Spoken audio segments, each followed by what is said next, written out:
சிங்கப்பெண் channel நேர்கள் அனைவருக்கும் வணக்கம். எல்லோரும் எப்படி இருக்கீங்க? இப்போ நம்ம சேனலில் இந்த பதிவை நான் போடுறதுல ரொம்ப சந்தோஷமாக பெருமையாக சொல்கிறேன். ஏன்னா மாலைபக்ஷம் பற்றின ஒரு பதிவு தான், ஒரு விழிப்புணர்வு பற்றி தான். நிறைய பேர் மாலைபக்ஷம்னா என்ன அப்படிங்கிறத கேட்டிருக்கீங்க. அந்த டைமில் எந்தெந்த உணவு எடுக்கலாம், எப்படியெல்லாம் இருக்கலாம், எந்தெந்த மாதிரி லைஃப் ஸ்டைல்ஸ்லாம் இருக்கலான்றதை கேட்டிருந்தீங்க. அதுக்காக தான் இந்த பதிவு. மாலைபக்ஷம் அப்படின்னா நம்மளுடைய முன்னோர்களுக்கு திதி கொடுக்குற தேதி தான் வந்து மாலைபக்ஷம். நவராத்திரி ஆரம்பிக்கிறதுக்கு முன்னாடி நம்மளுக்கு மகாலய அமாவாசை வரும்.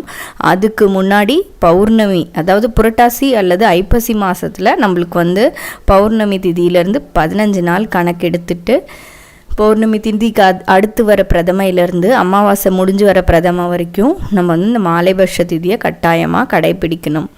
இதில் வந்து நம்ம முக்கியமாக கடைப்பிடிக்க வேண்டியது என்ன அப்படின்னு பார்த்தீங்கன்னா, நம்ம உண்ணக்கூடிய உணவுகளில் வெங்காயம், பூண்டு, அப்புறமா முருங்கைக்காய் இதெல்லாம் இல்லாமல் சேர்த்திக்கிறது வழக்கம். ஒருத்தர் குடும்ப வழக்கப்படி அந்த மாலைபக்ஷத்தை வந்து நம்ம கடைப்பிடிக்கலாம்.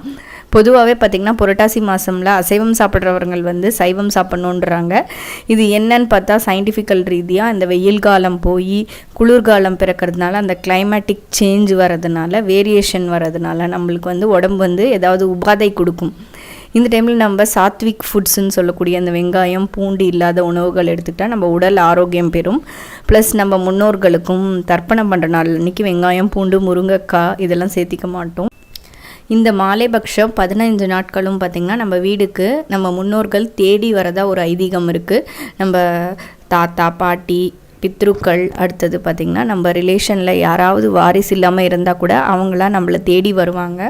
அவங்க மேலே யார் மேலே அவங்க பாசம் அதிகமாக இருக்காங்களோ அவங்கள தேடி வருவாங்க அப்படிங்கிறது ஒரு ஐதீகம். அந்த டைமில் அவங்களுக்கு எல்லாருக்கும் சேர்த்து தர்ப்பணம் கொடுக்கறது ரொம்ப விசேஷமான இது. பித்ரு தர்ப்பணம் இதில் ரொம்ப ரொம்ப விசேஷமானது. பித்ருக்கள் இறந்த டேட்லேயே வந்து, அதாவது அந்த திதியில், இப்போ ஒருத்தருக்கும் ஒரு திதி இருக்கும். அஷ்டமி, நவமி அந்த மாதிரி திருதி இருக்கும். அந்த டேட்லேயே வந்து நம்ம பித்ருக்களுக்கு தர்ப்பணம் கொடுக்கறது விசேஷமாக இருக்கும்.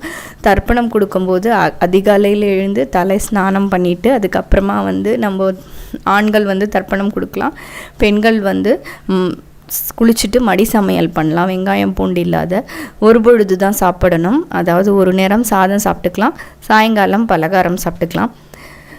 இதே மாதிரி 15 நாட்களும் நம்ம வந்து ஒரு பொழுது இருந்து ஒரு நேரம் டிஃபன் சாப்பிட்டு இருக்கிறதுனால என்ன பலன் அப்படின்னு கேட்டிங்கன்னா, நம்ம உடல் ரொம்ப ஆரோக்கியம் பெறும். 15 நாள் சாத்விக் ஃபுட்ஸு சாப்பிட்ட உடனே நம்ம முகமெல்லாம் நல்லா ஜொலிச்சு பிரகாசமாக மாறும்.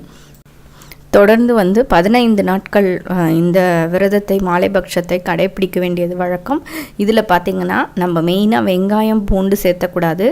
ஒரு நேரம் சாப்பாடு, ஒரு நேரம் டிஃபனு, அந்த மாதிரி நம்ம பிரிச்சுக்கலாம்.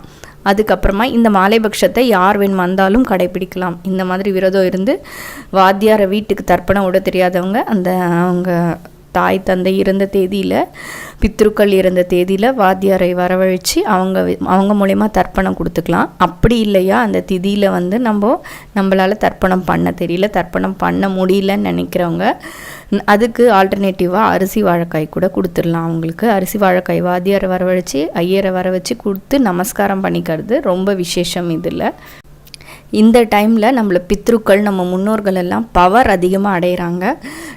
நம்மளுக்குள்ளேயே தான் நம்ம பித்ருக்கள், முன்னோர்கள் எல்லாம் நம்மக்குள்ளேயே தான் கலந்து இருக்காங்க. ஆனால் நம்மளை சுற்றி இருக்கிறது நம்மளுக்கு தெரியாது.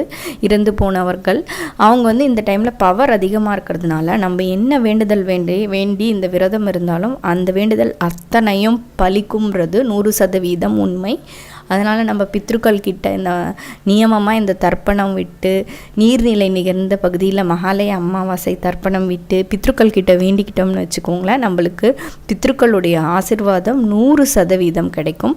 நம்ம பித்ருக்கள், உறவினர்கள் எல்லாமே மறைஞ்சு போனவங்க எல்லாருமே வந்துட்டு போய் நம்மளை ஆசீர்வாதம் பண்ணுவாங்க. இந்த திதியில் நம்மளால் தர்ப்பணம் பண்ண முடியலன்றவங்க வாசலில் எள்ளு தண்ணியும் தெளிச்சுட்டு காசின்னு சொல்லிவிட்டு ஒரு 4-5 டைம் தெளிக்கலாம். அதுக்கப்புறமா டெய்லியும் வந்து காகத்திற்கு உணவு கொடுக்கணும். காக்காய்க்கு வந்து குளிச்சுட்டு சமைக்கிற சாப்பாடை போடணும்.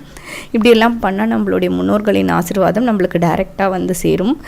காகத்திற்கு உணவு அளிக்கிறது வந்து பார்த்திங்கன்னா நம்ம சாதமும் பருப்பு நெய்யும் கலந்து உணவளிக்கணும். நம்ம முன்னோர்களுக்கு மாதம் தர்ப்பணம் பண்ண இயலாதவங்க வந்து இந்த மகாலய அமாவாசைன்ற இந்த மாலை பட்சத்து முடிஞ்சு வர மாலை அமாவாசையில் தர்ப்பணம் கொடுக்கறது விசேஷம். எந்த அமாவாசை தவற விட்டாலும் ஆடி அமாவாசை, தை அமாவாசை, அதுக்கப்புறமா இந்த மாலை அமாவாசை 3 அமாவாசையும் நம்ம தர்ப்பணம் விடுறது ரொம்ப வழக்கம், ரொம்ப நல்லது. பித்ருக்கள் இறந்தவங்க கண்டிப்பாக இதை செய்யணும். அப்போ தான் பித்ருக்களுடைய ஆசீர்வாதம் நம்மளுக்கு கிடைக்கும். இது வரைக்கும் செய்யாமல் இருந்தால் கூட, இதுக்கு மேலே வழக்கம் இருந்தால் கூட, நம்ம கோயிலில் போய் நீங்கள் ஐயர்கிட்ட கேட்டு நம்ம இந்த மாதிரி அப்படின்னு கேட்டால் அவங்க எல்லா டீட்டெயில்ஸும் சொல்லுவாங்க. இதை பற்றி நீங்கள் வந்து தெரிஞ்சுக்கலாம். இந்த மாலைபக்ஷ நாளுன்றது ரொம்ப விசேஷம். அதில் ஒரு குறிப்பிட்ட சில காய்கள் மட்டும்தான் நம்ம சேர்த்திக்கலாம், எல்லா காயும் சேர்த்தக்கூடாது. அது என்னென்ன காயின்னு சொல்கிறேன் பாருங்கள். வாழைக்காய், முருங்கைக்காய் கண்டிப்பாக சேர்த்தக்கூடாது. வாழைக்காய், பாகக்காய், சக்கரவள்ளி கிழங்கு, அவரைக்காய், மஞ்சள் பூசணி, அடுத்தது கொத்தவரங்காய், சேனைக்கிழங்கு, சேப்பங்கிழங்கு இதெல்லாம் சேர்த்திக்கலாம். இங்கிலீஷ் காய்கள் அறவே தவிர்க்கிறது நல்லது. முருங்கைக்காய், முட்டைகோஸ், முள்ளங்கி இதெல்லாம் தொடாதது ரொம்ப நல்லது. இந்த மாலைபக்ஷம் நியமமாக செஞ்சு நம்ம முன்னோர்களுக்கு ஆசீர்வாதம் வாங்குறதுனால நம்மளுக்கு அடுத்த வர ஜெனரேஷனும் நல்லா இருப்பாங்க. நம்மளுடைய பிள்ளைகளுக்கும் முழு ஆசீர்வாதம் கிடைக்கும். முன்னோர்கள்கிட்ட இருந்து 100% பிளெஸ்ஸிங்ஸ் வந்து நம்மளுக்கு நேரடியாக வந்து சேரும்ன்றது உண்மை. அது நம்ம எந்த டைமில் செய்யலைனாலும் இந்த திதியை கரெக்டாக செஞ்சுட்டா வருஷம் ஃபுல்லாக செஞ்ச திதிக்கான பலன். இந்த மாலைபக்ஷத்தில் எந்த பித்ருக்கள் இருந்த திதியில் நம்மளால் மாலைபக்ஷம் பண்ண முடியாட்டி, தர்ப்பணம் விட்டு ஒரு சாப்பாடு போட முடியாட்டி, நம்ம வந்து அதுக்கு பதில் இப்போதைக்கு வந்து பார்த்திங்கன்னா முதியோர் இல்லத்துக்கு வந்து நம்ம ஒரு சாப்பாடு வாங்கி கொடுத்துடலாம். ஒருத்தர் சாப்பிட்டா வந்து அந்த ஆத்மா வந்து ஆட்டோமேட்டிக்காக திருப்தி அடையும்ன்றது இன்னொரு ஐதீகமாக இருக்குது. இந்த மாலைபக்ஷ திதி பண்ணுறதுனால வம்சம் விருத்தியாகும். குழந்தைகள் நல்ல கல்வி, உத்தியோகம், செல்வம், தனம், தானியம் எல்லாமே புத்திரலாபம் அத்தனையும் வந்து நம்மளுக்கு கிடைக்கும். எல்லா செல்வ வளங்கள் எல்லாமே நம்மளுக்கு வந்து நம்ம முன்னோர்கள் வந்து அள்ளி கொடுப்பார்கள். இதுதான் வந்து ஐதீகம். இது வரைக்கும் நம்ம தர்ப்பணம் பண்ணாதவங்க கூட நம்ம தர்ப்பணம் வந்து, அதாவது இன்றைக்கி இது மகாபரணி மத்தியாஷ்டமி 2 நாளில் வந்து தர்ப்பணம் பண்ணலாம். தர்ப்பணம் பண்ணி அன்றைக்கி வந்து படையல் போடலாம். படையலில் வந்து பார்த்திங்கன்னா காக்காய்க்கு வந்து சாதம் வச்சுட்டு, அதுக்கப்புறமா நம்ம ஒரு பொழுது சாப்பாடு சாப்பிடணும். காக்காய்க்கு சாதமும் பருப்பும் வச்சுட்டு, மத்தியாஷ்டமி மகாபரணி ரொம்ப விசேஷம். அப்படியும் முடியாதவங்க இந்த மாதிரி பச்சரிசி வாழைக்காய் கொடுக்கலாம். இந்த மகாலயபட்சத்தில் இன்னொன்று சொல்ல மறந்துட்டேன், ஃபுல்லாக வந்து நம்ம பச்சரிசி தான் சேர்த்தணும். புழுங்கலரிசி சமைக்கக்கூடாது. ஏன்னா புழுங்கலரிசி ஆல்ரெடி வெந்தது. பச்சரிசி தான் சமைக்கணும். வாழைக்காய் வந்து இந்த பச்சரிசியும் வாழைக்காயும் தானமாக கொடுத்து நம்மளுக்கு நமஸ்காரம் பண்ணிக்கலாம். வாத்தியாருக்கு கொடுக்க முடியாத அவர்கள் வந்து பார்த்திங்கன்னா வேறு யாருக்காவது தானமாக வழங்கலாம். இந்த பச்சரிசி வாழைக்காவையும் தானமாக வழங்கி அவர்களது காலில் வந்து சாஷ்டாங்கமாக விழுந்து நமஸ்காரம் பண்ணிங்கன்னா நம்ம முன்னோர்கள் அருள் 100% கிடைக்கும். இந்த வீடியோ உங்களுக்கு எல்லாருக்கும் கட்டாயம் பிடிக்கும்னு நினைக்கிறேன். வீடியோ பிடிச்சா லைக் பண்ணுங்கள், ஷேர் பண்ணுங்கள், மறக்காமல் சப்ஸ்கிரைப் பண்ணி வச்சுக்கோங்க. உங்களுக்கு இது போல் மேலும் பல பதிவுகள் வேணும்னா கமெண்ட் பாக்ஸில் எனக்கு கமெண்ட் பண்ணுங்கள். நான் என்னால் முடிஞ்ச பதிவுகளை கொடுக்குறேன். நெக்ஸ்ட் வீடியோவில் பார்க்கலாம். Until then, bye from Singapore. Bye.